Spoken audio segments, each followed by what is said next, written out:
Hi guys, welcome to the Sports Bets Daily Show. I'm your host Alex, and today we are previewing snooker, UFC, esports. But first of all, let me introduce you Craig Edwards, the one and only ex-snooker player, and with our team since the start of the year, if I remember correct, at least since February, let's say.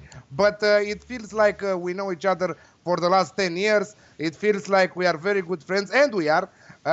He's a great writer. He's a great tipster. Welcome to the show, Craig. And we are happy to have you for the beginning of the snooker season. I'm very, very, I can't wait to see the first tournament. How you're feeling? Yeah, I'm excited too, Alex. It's going to be good to get rolling again with the season, a few weeks off, and definitely interested to see who comes out of the blocks fast for the new season, really. Yeah, absolutely. This is why I wanted to ask you, is the start of the season, is the first important tournament. Do you think that, is there any chance that the underdogs have huge value and represent a good bet for this Riga tournament? Because I presume that, for example, Ronnie O'Sullivan doesn't even play in this tournament. And the favorite is Neil Robertson and Mark Shelby on second of all. Do you think that there is any value on the underdogs in this one? Yeah, there could be. It is difficult to say definitively. I mean, normally Neil Robertson starts all seasons very fast. He won this last season. He's probably currently the third best player in the world, and he's going to be pushing for number one in the rankings. So I think he will be in practice and ready to start. A lot of it depends on if the top players have been practicing and prepared. I mean, Mark Williams, for example, has been playing golf every day. So he's going to be travelling to Riga. And he's already tweeted today that don't expect too much from him because he hasn't been practicing. And so I think, but I knew that. And in my article, I put that that's the quarter I wanted to attack for a couple of outsiders. There's probably 5 or 6 in that quarter that could do it. But I think it just depends on the seeds, if they're prepared or not. And we're having quite a good summer over here. Matt Williams on the golf course, and there'll be a few others on the golf course that haven't prepared. That said, a break can do you good. So Mark Williams should not even play at Riga Masters. He should go at FedEx St. Jude Invitational Golf Tournament, he should be there for this week if he practiced all day on the court of golf there. Anyway, it's very interesting. We have many, many markets. How do you usually approach the start of the snooker season in terms of betting? In terms of my staking, I tend to start very low for the start of the season because things are going to be erratic. You're going to have some players that are prepared. I rely on, as the season gets into its swing, that the learned behaviour and the ebbs and flows and players' minds get preoccupied and they go wrong, or equally they get confident. At the moment, we just don't know. Some players will have been working with sports psychologists. They might have been working with a new coach, and they will come out a completely different player at the start of the season. So I start, whatever stake I'm staking now, if I'm having £1 on a bet now, I'll be having a £2 on a bet by November. Because by then, I will be able to tell the form easier and everything. This is very much a learning journey. We're going to have to go off last season's form and previous seasons. We do know, however, that Neil Robertson, Kieran Wilson, and Jack Lisowski start seasons well. They travel well, which is more importantly. They're very professional and they love the travel, and all their best results are overseas. I mean, not so much Neil Robertson, but it is a factor, that you have to enjoy the travel and be up for it. And so I've identified them 3 as, I think, seeds that should be prepared and be up for it. the two Englishmen, Kieran Wilson and Jack Lisowski, went to the World Cup only 4 weeks ago, so they'll be a little bit sharper than the rest.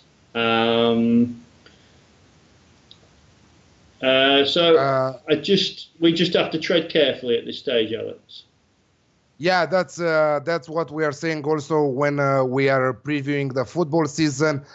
Tread carefully at the beginning of the season and at the end of the season. The middle of the season is where the profit comes from.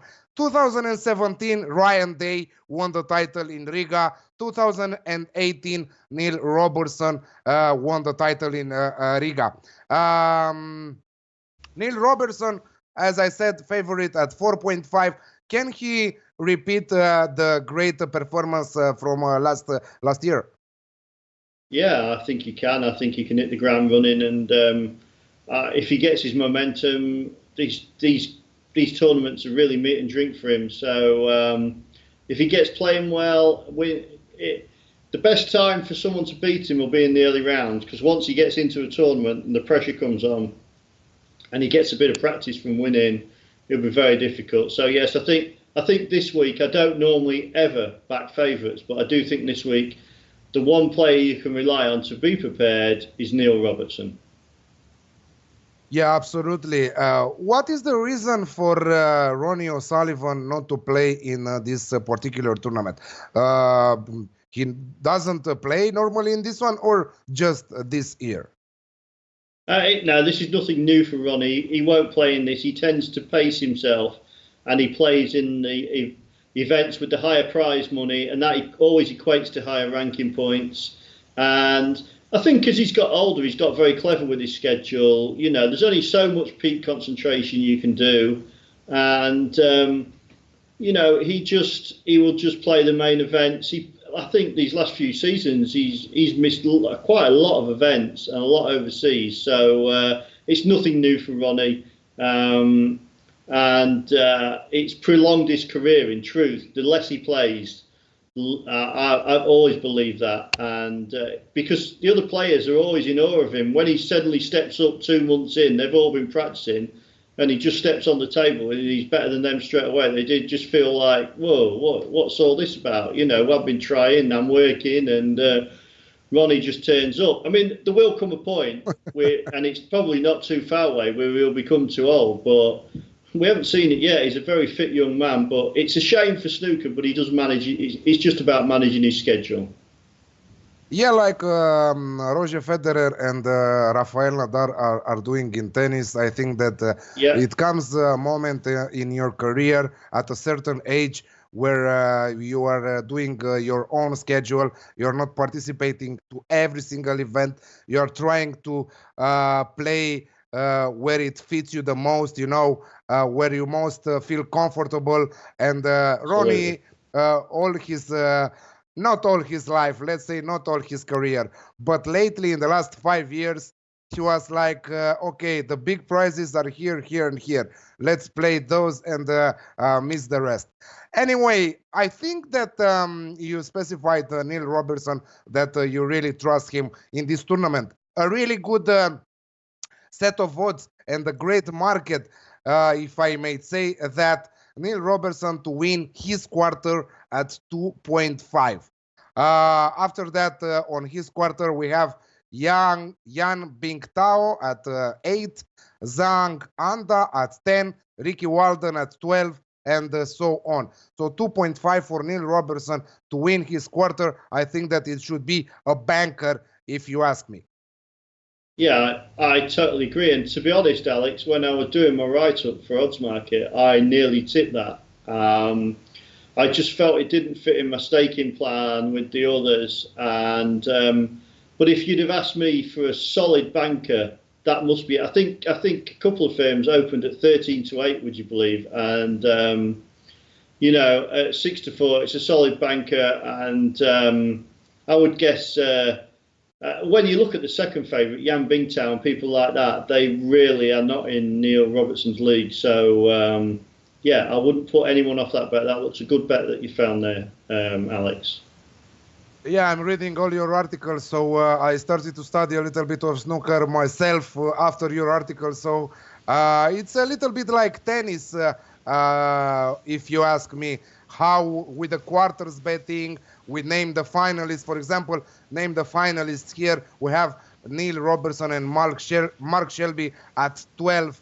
And also an interesting market here. Nationality of winner: English 1.66, rest of the world 3.6, Welsh at 8, and Chinese at 10.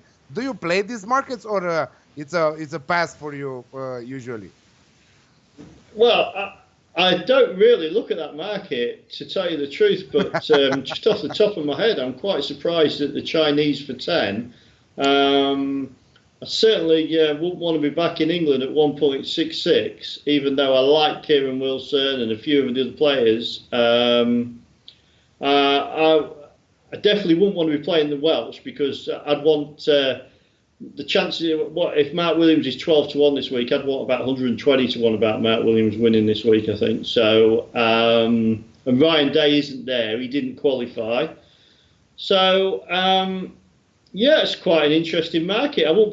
I mean, sooner or later, these young Chinese players are going to start to take over, and they were very close at the end of last season. Basically, the last piece in the jigsaw is for them to start winning ranking titles. There's nothing lacking in the games. It's just something slightly in their mind, maybe just a slight lack of confidence, whatever it is. But once they cross that hurdle, I expect that to snowball. So, yeah, 10 to 1. 10. If you've got that every ranking event, I can't see you in the long term. Now, I would imagine that might yield a profit, but. Yeah, it's quite a weak ranking event. So. How many tournaments the Chinese players won last year, for example? Well, you've got more than Chinese 10%, players, right? More than 10% of them, right? Yeah, Ding didn't win anything, and no, I mean Thepchira No won, but he's Thailand, so he wouldn't be included in that. But it is an anomaly. It is something that will be righted, because they've got some very good players. Zhao Xingtong, Zhao Yulong. They are exceptional players and look ready for the next step. They are only a next step away from winning, especially a ranking event like this, where if the seeds crash, this could be wide open within one day. So yeah, it's getting on it. I mean, the problem is at the moment. The Chinese best player, Ding, is only just their best player, and still he's not really threatening the higher echelons at the moment. But that may change in any case. He's a high-class player. At least in snooker, if not in soccer, as many people as the Chinese have. I was talking with the guys, I think that a few weeks ago, that they are not able to put on nice starting 11 and win the World Cup there at how many people they are in that country. But I think that snooker is one of the sports that suit their style, the Chinese people. I think that yes. They should be at least second, third in the world, if you ask me, in terms of rankings. But as you said, maybe it's about time for the young Chinese players to shine this year or maybe next year, and this 10 to 1 playing it long term should be a profitable market. But anyway, what do you like for this Riga Masters? What are your favorite bets and the reason why? Well, we covered Neil Robertson, so we know that he would be my best banker bet in all markets. And then I like Kieran Wilson. He's a disciplined professional. All his ranking tournament titles are overseas. He starts the seasons well. He's just professional. You can rely on him, so you can put him in your stake in. Jack Lisowski. The next step for Jack Lisowski is to win a ranking title. It's just a logical next step, and if he gets flowing in best of 7 frames, you get on the table. You're shaking hands in 30 minutes. It's all over, and that's the hardest thing about playing him as well. Even if you win a frame or two, if he hits that spell against you, he just blows you off the table. So I like Jack Lisowski. And again, for the same reason as the other two, he travels well. He plays well when he travels. And it's a big factor. And then I think the outsiders are going to come from Matt Williams' section, whoever gets through it. And I've thrown 2 in there. The 2 I've thrown in have got very horrible opening round matches, and I don't like them. But I've had to throw them in because I can see either player reaching the final should they get through the opening round. First one's Gary Wilson, who made the semis of the World Championship. Don't think he's been practicing a great deal, and he's got a very difficult match against Jackson Page. I've seen Jackson Page is 4-1, which is very big to beat him. But should he win, the draw will open up for Gary Wilson. So I like him at 25s. And then the other one I like, it was rookie. He won Rookie of the Year last year, the award, World Snookers Award. Joe O'Connor. Looks a really good match player. Early 20s. Beat a lot of the top 10 players last year. I think he beat 3 top 10 players in 4 matches. John Higgins he beat twice. And he's, I think the bookies had him 150-1. He's got a horrible first round match against Norway's Kurt Mafflin. And Kurt Mafflin leads the head-to-head 2-0. But I do believe that out of the 2 players, if Joe O'Connor went on a run, he's good enough to win this or get to the final, whereas Kurt Mafflin will probably only win a couple of matches. So it's a very similar scenario. I could see a situation where Joe O'Connor and Gary Wilson lose their opening rounds, but if they win them, they are the players that I think have got the ability and the belief from last season to go on and win 4 or 5 matches and reach the final. Joe O'Connor, I think he's 20-1 to win the quarter. And that could be worth a bet. I mean, I put him up at 150-1 because you know what I'm like. I like a big price. And I think you could play a few, but I have played them too. I mean, there's Tom Ford in that section. And I'll tell you who there is in that section, James Cahill, that beat Ronnie O'Sullivan as an amateur at the Crucible. I think we can all remember him, snooker fans. Now, Mark Williams has to play Jordan Brown in a pre-qualifying match that was held over. So should Mark Williams win, and that's not a foregone, it would be normally, but he's not practicing, James Cahill will be waiting for him. And having beaten Ronnie, you would expect him to be able to cope with mentally beating Mark Williams. James Cahill's 100-1, so you could maybe play a few outsiders in that section. I mean, I just didn't go for James Cahill because I thought, well, I might back him to beat Mark Williams in their match if I can get a good price. So, but in truth, that quarter is open. Mark Williams, you'd be very surprised. I mean, I won't rule Mark Williams out. He wins a few games. He fiddles about. He's forgotten more than everyone else knows in that section. They just haven't got his experience. And, you know, he's a bit Kidhams as well. I mean, he'll be kidding him on Twitter that he's not practicing, but he might well be. He might just be playing his golf and practicing. So, I think we can oppose him confidently this event. I mean, within reason, but. Certainly more so than the likes of Kieran O'Neill. Jordan Brown plus 2.5 at 2.25 against Mark Williams in the first match. Yeah? Good bet.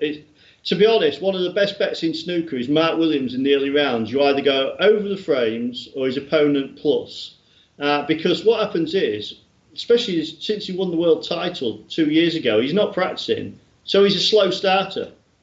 So the other player doesn't really have to play that well to win the 2 frames. Odds against, that is a good bet for anyone to, on the face of it, Jordan Brown. I mean, Jordan Brown just isn't the greatest player and he's quite old. Otherwise, I'd want to back him at 13-2. I just don't know if he could get the job done. But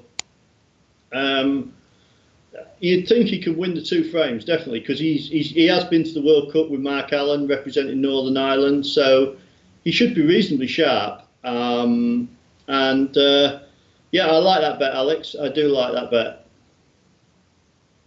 Okay, the big guns are entering in the competition in the International Champions winner Sunday, August 4th. We will preview also that. It will be a great, great competition. We already have many odds for that tournament. Many markets.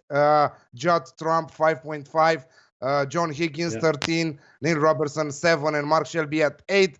But you will hear more from Craig for that specific event next week.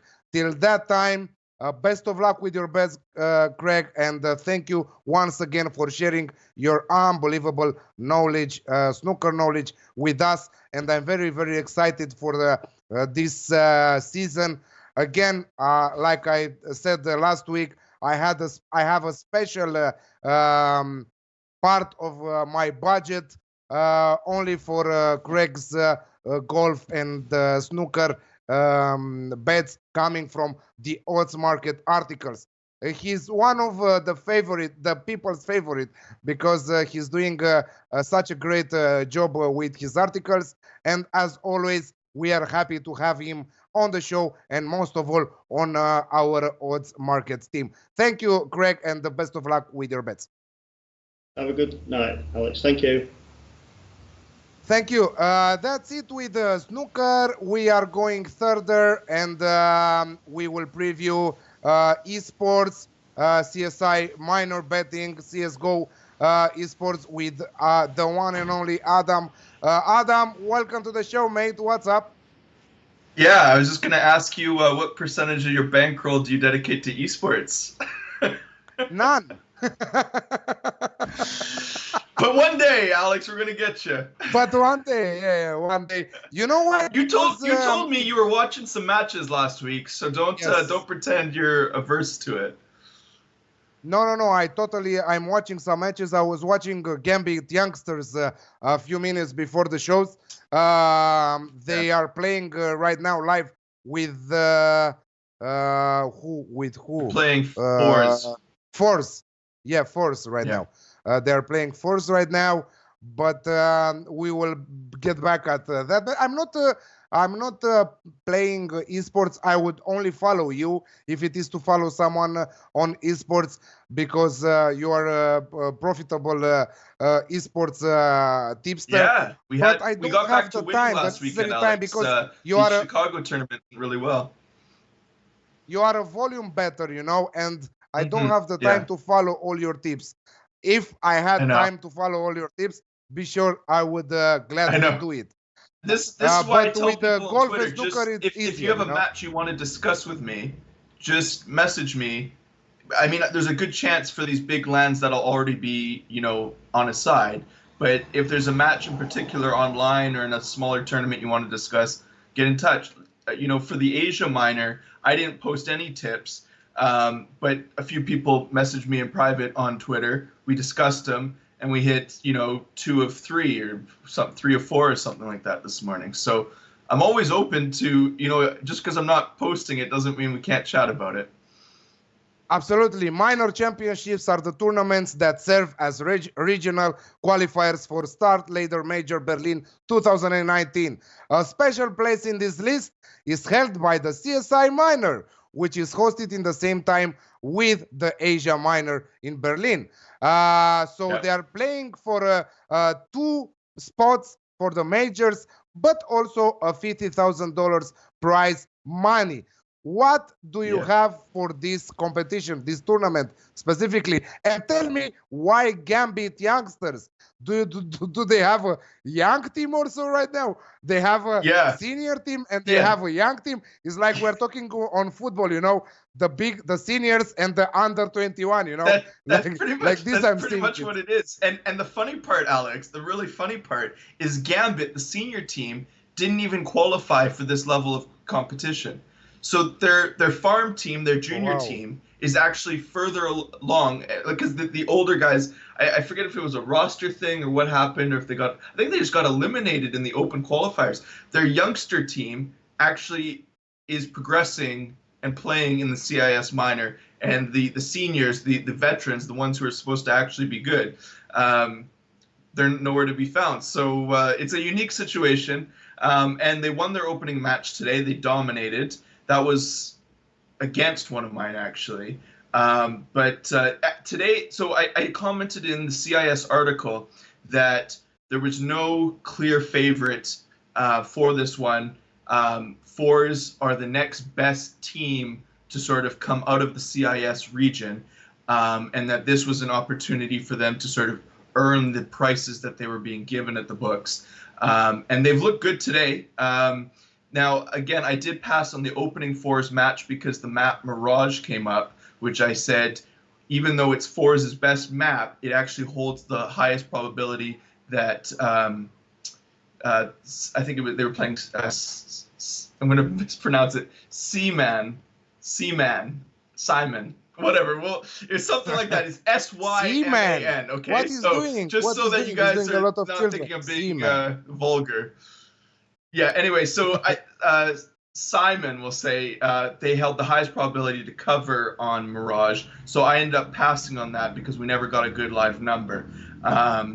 And Forrest did cover, but it was close as expected in the second half. So, that's the way that went. But the Asia Minor was also full of upsets, and the CIS and Asia regions, they just have these teams that are sort of very unknown. They come into the minor system, and then all of a sudden they make a name for themselves because they're actually a bit more talented, and they just needed that focus and to have more preparation. And now that they have that, they get some great prices. So we saw teams with 4 and 5 odds. I think 3 or 4 of those hit today, straight up winners, which is incredible.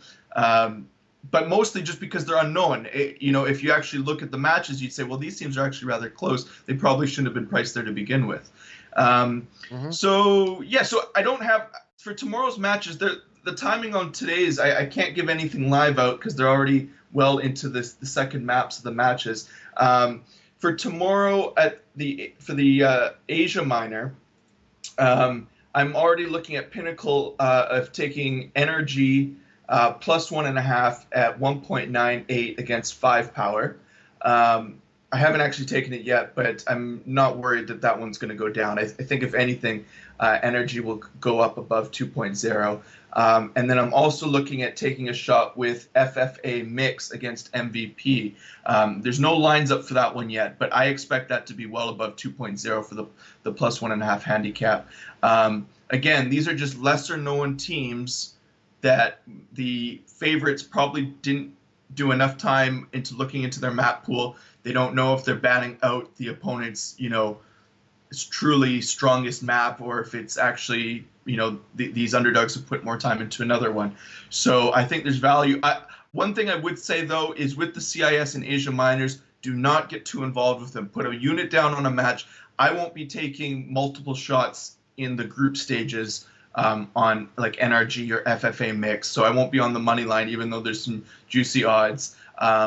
There's just simply not enough data about these teams on land that I think it's a good investment. But the plus 1.5, I think, does add value because it's simply playing on the fact that you need your team to have prepped one map good enough to have the firepower to take it off the favorite, which I think the firepower is not that advantageous for the favorite.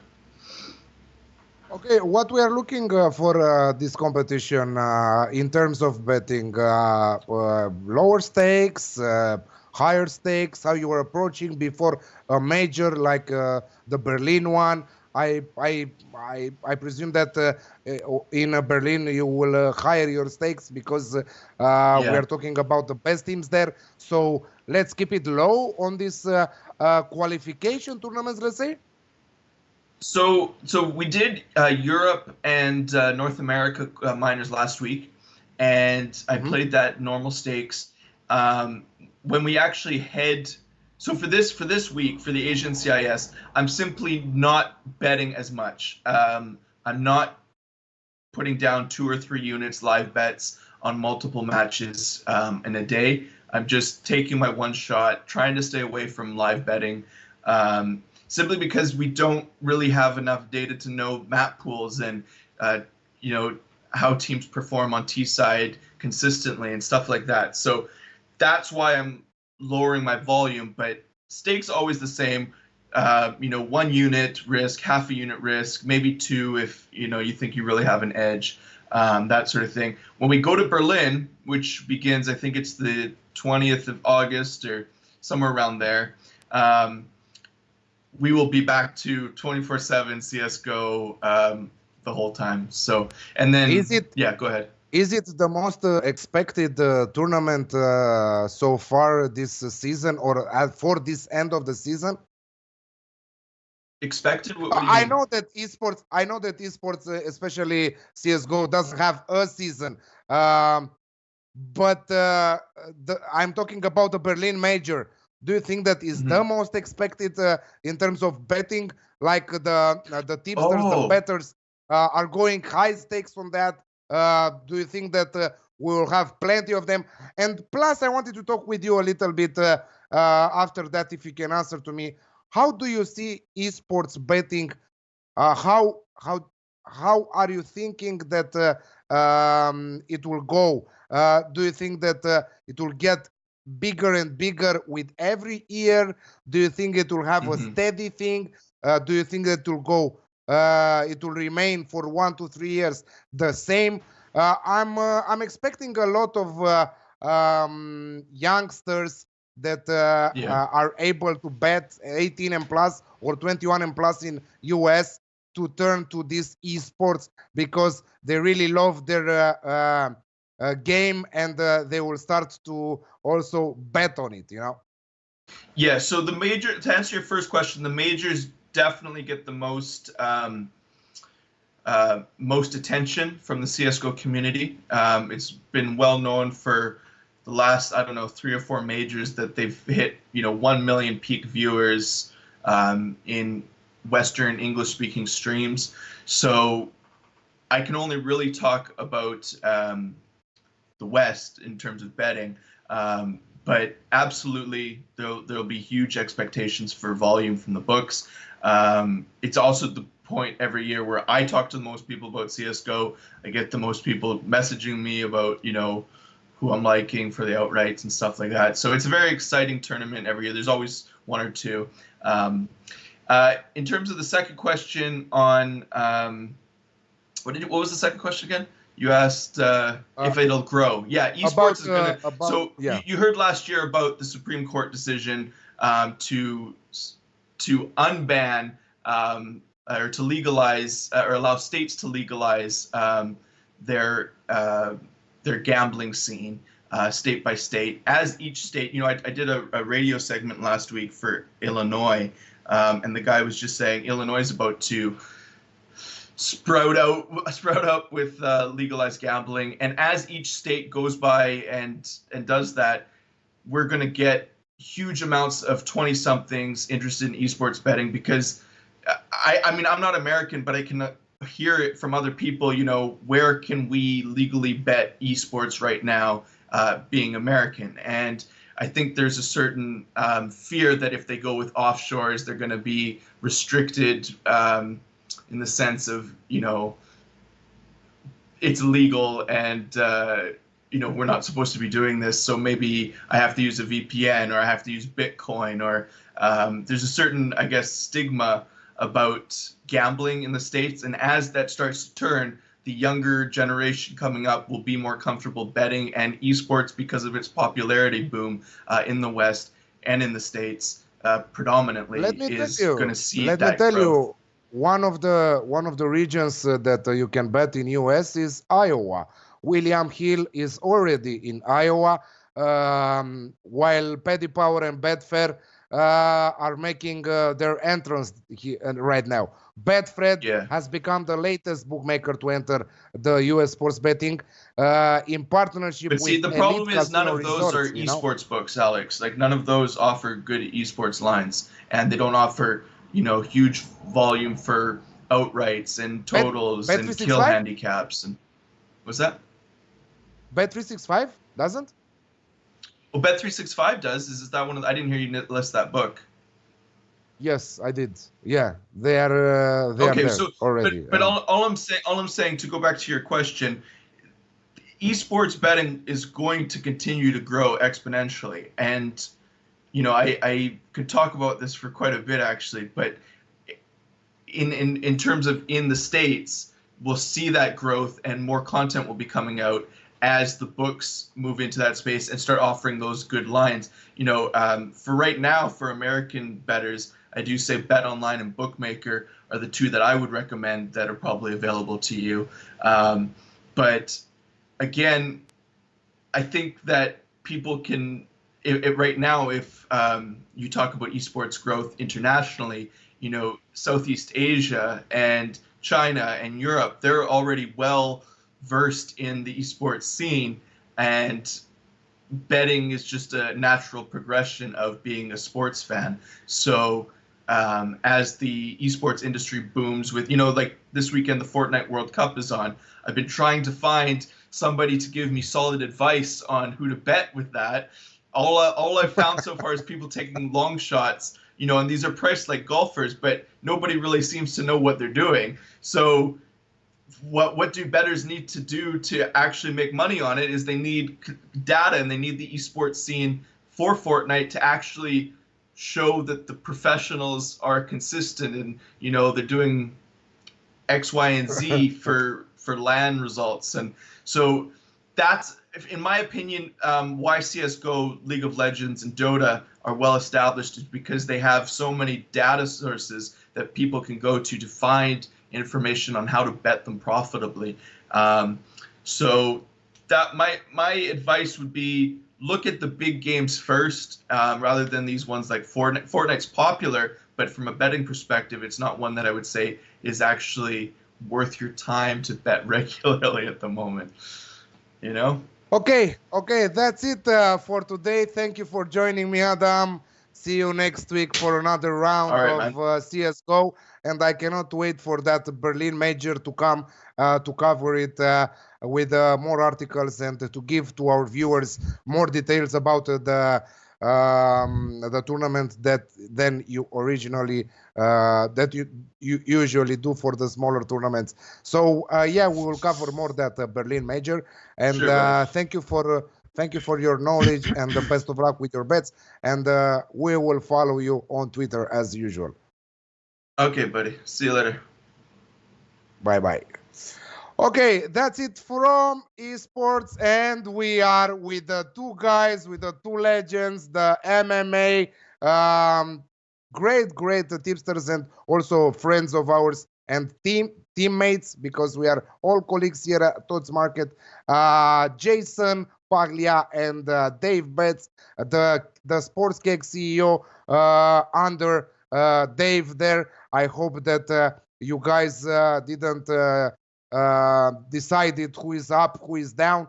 I think that Rafa put it you like that. Oh, I just see Jason right now. I think that Dave just froze for a little bit. His camera situation is messing with him. What's up, Jason? Welcome to the show, buddy. My man, the Romanian soccer legend. What's going on, my friend? No, I'm not. I'm just a regular tipster here. You are doing great. 77% win rate over the last 13 events with a squared up articles on Oddsmarket. You are the legend, and you guys are doing an amazing job with the Sports Keg show every day on your private network there on YouTube. But we are at oddsmarket.com, and these two guys are covering every single event from UFC. Dave up is doing the best job on the dogs and their odds and that punching parlay. And congrats, Dave. You bounced back in style last week. That was great to see. So 2-7 right now, going for the last one, finishing the season in style, I think, with another win. What's up? Welcome to the show, Dave. What's going on, Alex, Jay? Yeah, UFC 240. I'm looking at this event, not as excited as I once was, because we no longer have Zabit versus Brian Ortega, which was never really confirmed, but it was teased, and that fight got taken away from us. But we do have Chris Cyborg and Max Holloway to look forward to. So, yeah.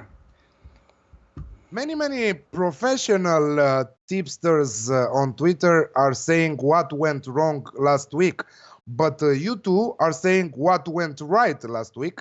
It was an incredible week for you too, and I think that we should keep it this way. Do you like this card? Do you hate this card? Jason, I remember you saying that you hated last week's card, but you made a lot of profit with it. But you love this UFC 240 in Canada with the main event being Frankie Edgar versus Max Holloway here. Yeah, you know what, Alex? I did. And then once I started diving deeper into this card, I'm really not impressed. And I'm not impressed from a betting perspective either. You know, sometimes the cards that you don't find entertaining, you find the most value in. And Dave and I crushed it last week. We went 9 for 10. But this week, I've only made a couple bets on this card so far. And unless some of these lines change, I might only be making a couple bets. I'm sure that you will kill it once again on Saturday when once you will go live on the Sports Gig show there with Dave. But tell us about this main event a little bit. You covered it with an article for Oddsmarket.com, and we are very interested to see your opinions about this fight and the bet that you have, because the odds on this one are huge, are not your style. You are not betting the main events. You're not going so big on the main events with so great odds, let's say, valuable odds. But this time you passed yourself. What happened? You like so much this fight? Yeah, I do like this fight. It's the main event. It's been a long time coming. They originally tried to make this fight in 2016, 2017, but Frankie Edgar had to back out due to an injury, I believe. You know, Frank comes into this fight off his first knockout loss in more than a decade. He actually got put down by Brian Ortega, who's a top 5 featherweight in the division. On the flip side, Max Holloway also comes in off a loss to interim lightweight champ Dustin Poirier. Max went up a weight class to try and grab a second belt, but at the end of the day, as a diehard MMA fan, this is the type of fight I wish was happening like 6 years ago. You know, Frankie Edgar's a legend, especially in my state in New Jersey. You know, he's from New Jersey. He's on the tail end of his career. It's his last chance at another title run. He's a wrestler. His wrestling was the benchmark at 145 for a long time. He had a great double leg, a great high crotch takedown, absolutely absurd top control for a really small guy. He's getting older, but strength is usually the last thing to go. He's got really solid pocket boxing. His striking accuracy in the pocket is superb. He has fantastic fight IQ. And finally, the kid never gasses out. His stamina is legendary. Multiple 5-round main events. He's never had an issue. On the flip side, Max Holloway's the greatest 145-pounder in the history of the sport. Not maybe, not in the conversation. It's not even debatable. The best. His chin's made of iron. We really haven't seen Max drop more than once in the UFC. Even a bigger and more powerful Dustin Poirier took him to the 4th and 5th, and Max went all the way to a decision. His striking is incredible. He is probably the greatest volume striker and round winner of all time. His striking, he doesn't stop punching you in the face, like, ever. He lands 7 significant strikes per minute. He lands about 40 strikes a round. His takedown defense, which will help him tremendously in this fight, is absolutely phenomenal. He stops 8.5 out of every 10 takedowns attempted. So, I mean, basically, I see the fight playing out very much like the fight between Jose Aldo and Frankie Edgar. Frankie lost the striking battle in every exchange. Aldo was the same size as Frank, but Aldo was too fast. Another factor in the fight, is Frankie had a big problem taking Jose Aldo down. He tried every round and he just couldn't do it. I expect Frank to have even a bigger problem trying to take Max down to the mat. And now he'll have to deal with a 5-inch height advantage and longer reach. So every time he goes for a takedown, he'll probably be hit 3 times on entry before he's even able to grab a leg. And the final factor is Frankie Edgar's chin was unbreakable for a decade. But finally, in his last fight, it was cracked by Brian Ortega. And historically, once a chin cracks, the floodgates open, and it happens over and over again. So I think Max wins the fight. Because of that enormous line at minus 400, I think the only way to take him is inside the distance, and that's what we're going to go with. Inside the distance at 3.0, Max Holloway. Huge value odds there. Dave, I will not ask you about the same fight because I know that you guys don't like to talk about the bets that your colleague is giving out. So I will talk about your favorite article of the week, the dogs and their odds. You are absolutely crashing the dogs and their odds.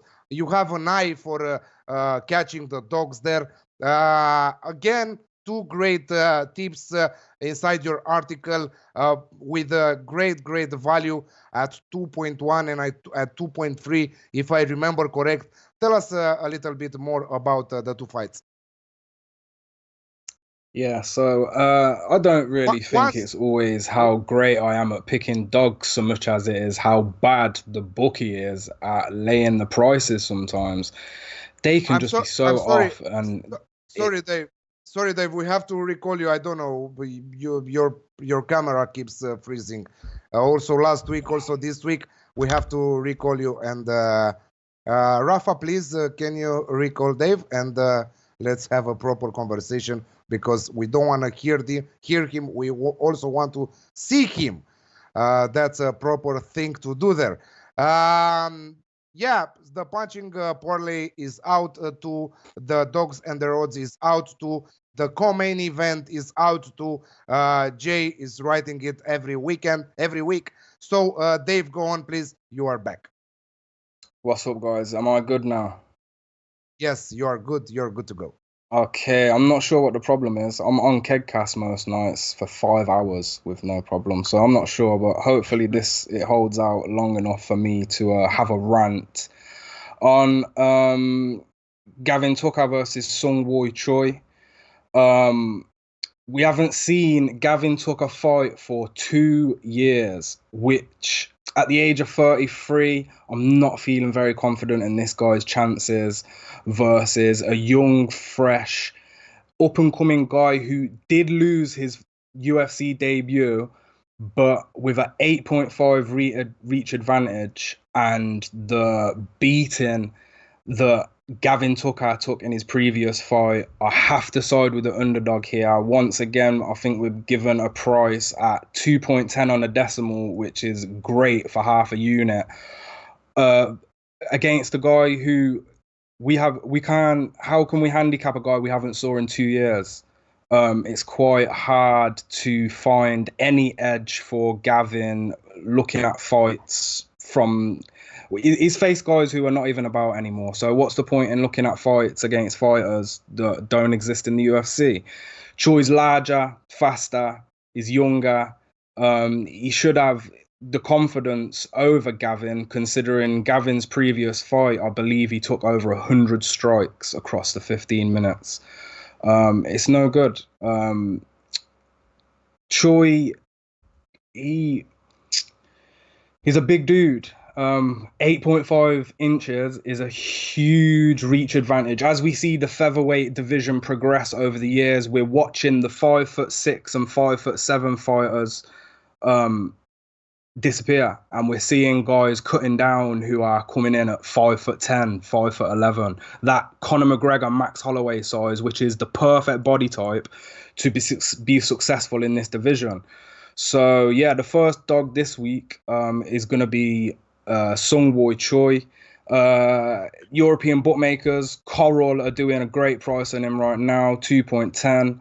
I think you can get similar prices with other guys like Bet365 and William Hill. I know majority of the prices are around the same anyway, so shopping for your odds shouldn't be too hard. 8.5 reach advantage and a 22-month layoff is enough for me to take the dog here. Sungwoo Choi. Second up, Christoph Jotko versus Marc-Andre Barriou. Middleweights, once again, underdog money. I think the underdog money is coming in on Mark because he is untested in the UFC, and he did lose his debut fight, but also put up a great fight. Jotko, in my opinion, is lucky to still have a job, because when you hit a 3-fight losing streak in the UFC, you are looking at losing your job majority of the time. I'm guessing if it weren't for, Jotko's lengthy time at the UFC and dedication in taking fights and not avoiding fights, I think he could have been dropped already. He's facing a heavy hitter who, in his previous fights, when this guy comes up against a heavy hitter, he is getting knocked out. And this fight I think it just favors Marc-Andre Barriou stylistically. He is gonna have to avoid the takedown pressure of Jotko, but as long as he can avoid that and keep this fight standing, I have no doubt in my mind that he can knock this guy out within the space of 15 minutes. So that's it. There's only 2 dogs this week, same as last week, just a couple. The card overall, once again, is quite a risky card. You probably won't be seeing us go 9-1 this week on Kegcast, because we probably won't even have 5 bets, to be honest. There's a lot of risky plays. My main advice for betting on this card would be to get your eyes glued on the television and have your app ready to play some in-play bets. Because a lot of the early fights, the first 5 fights, a lot of them are pick-em odds, but also the early fights are some of the hardest to predict. We go later on to the prelims and the main card. You watch these odds shoot up because the heavy favourites are there, and that's where you're just losing all the value. The value gets hammered, especially on these UFC 240 events. You have a lot of handicappers now ready to nail these lines as soon as they come out. And if you don't get them prices early, you're looking at disgusting prices towards the end of the week, which if you take, you're just robbing yourself half the time. You're robbing your own money when these lines are changing so much between the start and the end of the week. So, bet carefully and make sure you check out all the articles on Oddsmarket. It's a great advice. Thank you for sharing it with us. Unfortunately, we will have to let you go because your camera is messing with you there. But thank you for all your hard work. And see you next week for another UFC event. Jason, the co-main event, Spencer versus Cyborg there, you covered it also on for oddsmarket.com. Is there any reason? I think that there are a lot of reasons, but the odds you gave out are very, very low, 1.35. Why is that? Oh, well, I'll tell you right now, Alex. We don't even have odds yet for the bet that I want to make. So what I did was I set a cutoff point. If it was at that point or lower, it was bettable. If it's at that point or higher, it won't be bettable. A couple weeks ago, we made a $5,000 bet on the show. We were on Amanda Nunes. We hit it. And we're bringing out the roll again. I am absolutely going to smash this fight. Chris Cyborg, Felicia Spencer. This fight's a bad joke, man. The owner of the UFC is just a ruthless guy. He's feeding a sheep to a wolf in this co-main event on Saturday night. Felicia Spencer is a prospect, okay? She's 7-0. She's fought almost all her fights at a lower promotion called Invicta FC.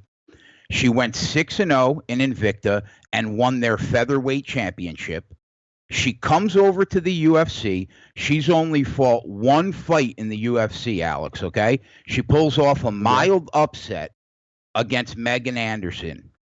So now, after that one win, she's going to step in the ring with, up until a month ago, the most feared women's MMA fighter of all time.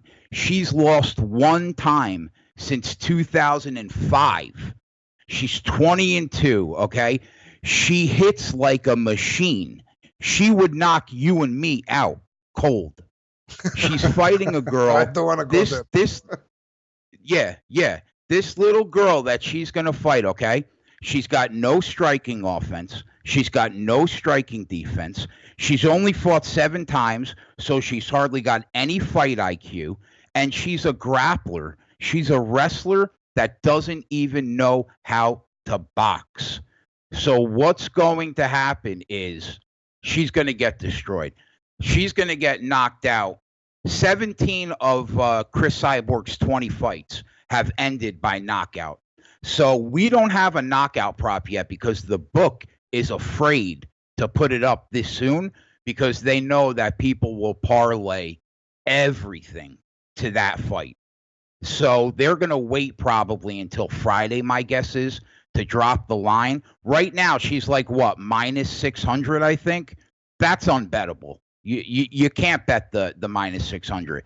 But there's 2 things you could do. Number 1, you better to win by TKO in round 1. You'll probably get a plus price, maybe like a plus 150 to get it done in round 1. But my main bet will be her to win by knockout. My guess is the line will be minus 200.